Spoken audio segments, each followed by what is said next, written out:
AC news కి స్వాగతం.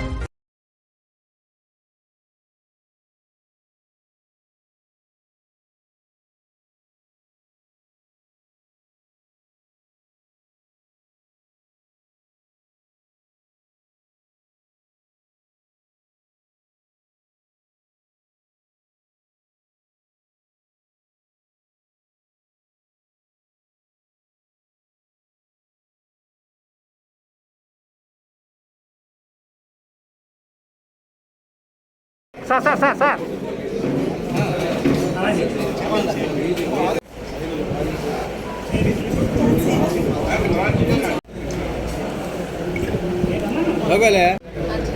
అంజలి very good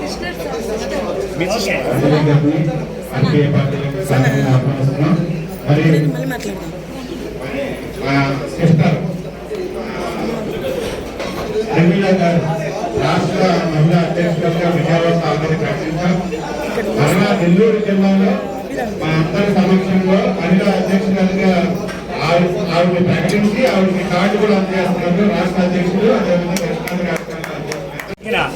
Republican party of India Ambedkar party ఈరోజు నెల్లూరు జిల్లాలో ఒక బ్రహ్మాండమైన కార్యక్రమం చేపట్టాం.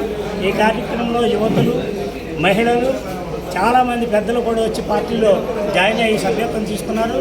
మేము ఈ పార్టీలో రాష్ట్ర వ్యాప్తంగా ఏ విధమైన ప్రతిపక్షం లేదు. ఇప్పుడు రాష్ట్రంలో రిపబ్లికన్ పార్టీ ఆఫ్ ఇండియా ఒక్కటే ప్రతిపక్షంగా ప్రభుత్వం చేసే వ్యతిరేక విధానాలని ఎండగడుతూ ప్రజలను చైతన్యపరుస్తూ రేపు రాబోయే 2029 ఎలక్షన్లో ఖచ్చితంగా ఇక్కడి నుంచి నెల్లూరు నుంచి స్థానిక సంస్థల ఎన్నికల్లోనూ అదేవిధంగా రేపు జరిగే అసెంబ్లీ పార్లమెంట్ ఎలక్షన్లో కూడా అభ్యర్థులు నిలబెట్టి సత్తా చాటడానికి ఈ కార్యక్రమం చేపట్టాం. ఇది చాలా విజయవంతంగా ముగిసింది.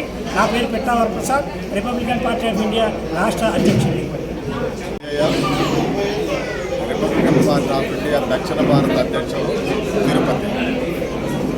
ఈవేళ పొట్టి శ్రీరాములు నెల్లూరు జిల్లాలో రిపబ్లికన్ పార్టీ ఆఫ్ ఇండియా రాష్ట్ర కార్యవర్గ సమావేశం జరిగింది. ముఖ్యంగా మరి ఆది నుంచి కూడా అన్యాయానికి గురవుతూ మరి ఆర్థిక అసమానతకు లోనవుతున్నటువంటి ఎస్సీ, ఎస్టీ, బీసీ, మైనారిటీ ప్రజల్ని రాజకీయ చైతన్యం తీసుకురావడం కోసం మానవ సమాజాన్ని, కుల వర్గ రహిత సమాజాన్ని, బాబాసాహెబ్ డాక్టర్ బిఆర్ అంబేద్కర్ కోరుకున్న సమాజాన్ని తీసుకురావడం ఏకైక పార్టీ లక్ష్యం. మరి ఈరోజు రిపబ్లికన్ పార్టీ మన ముందుంది. ఈ పార్టీని నెల్లూరు జిల్లాలో బలోపేతం చేయడమే కాకుండా రాబోయేటువంటి ఎన్నికల్లో అన్ని నియోజకవర్గాల అసెంబ్లీలో, పార్లమెంట్లో పోటీలో నిలపడం, అదేవిధంగా భవిష్యత్తు తరాలకి అంబేద్కర్ ఆలోచన విధానాన్ని, ఆయన సిద్ధాంతాన్ని భవిష్యత్తు తరాలకు అందించాలనేటువంటి దృఢమైనటువంటి సంకల్పంతో ఈరోజు ఈ కార్యక్రమాన్ని చేపట్టాం. మరి అనూహ్యమైనటువంటి స్పందన పెద్దలందరూ కూడా మాకు అందించినందుకు పార్టీ తరఫున ధన్యవాదాలు.